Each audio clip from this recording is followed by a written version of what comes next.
सुनो, मुझे तुमसे कुछ बात करनी है, आयुष ने रंजना से कहा। दरअसल कल मेरे मम्मी पापा यहाँ आने वाले हैं और वे तुमसे मिलना चाहते हैं। क्या तुम मिलना चाहोगी? इतना सुनते ही रंजना हैरान हो गई और उस वक्त उसने ऐसा सोचा भी नहीं था कि कोई इस तरह का सवाल भी कर सकता है।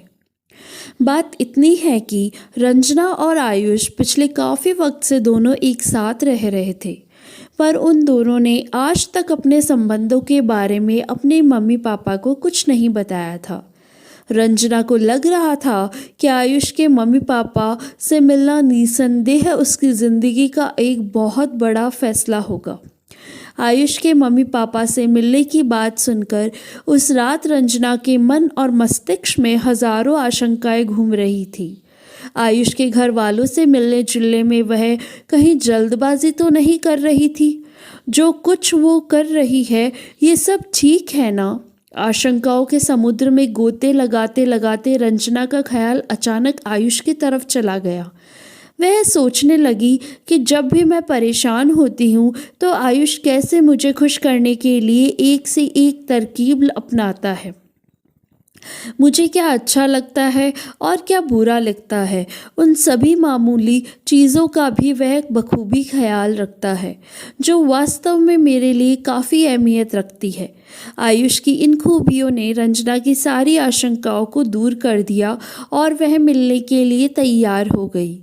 इधर अगली सुबह आयुष के अपनी मम्मी पापा से मिलने जाने की तैयारी ही कर रहा था, तभी उसके मोबाइल पर रंजना का कॉल आया।